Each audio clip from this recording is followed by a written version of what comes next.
Crisel. Crisel ba? Crisel. Sa ngayon, may kita nyo si Crisel. Nagdo-drawing siya. Yung nagdo-drawing niya. Yan. Mahirap ba, Crisel? Mahirap ba?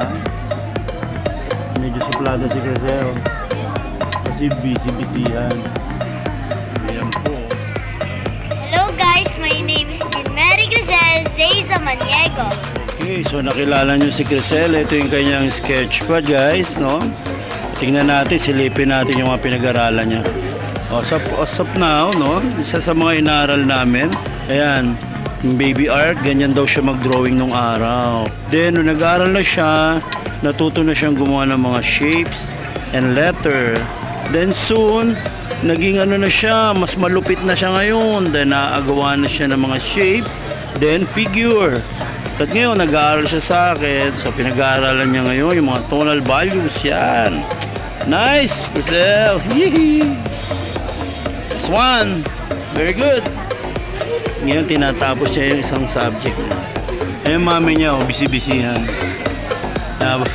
Habang nagdodrawing kami, kumakain dyan ng mga kung ano.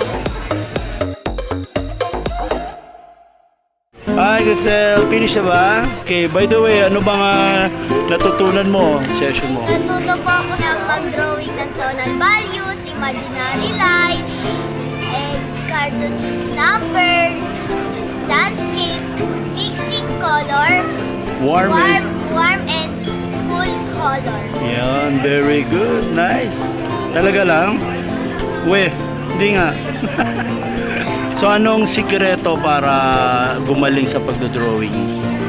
Kailangan ko mag-practice ng todo-todo at mga drawing sapagkat ito'y lumilikha ng pagpapaganda sa ating pagdodrawing. Hey, man. Very good, fit.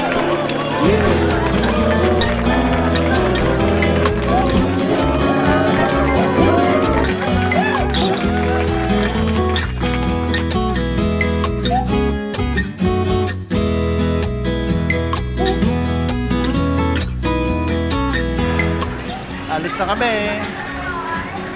Alis na kami.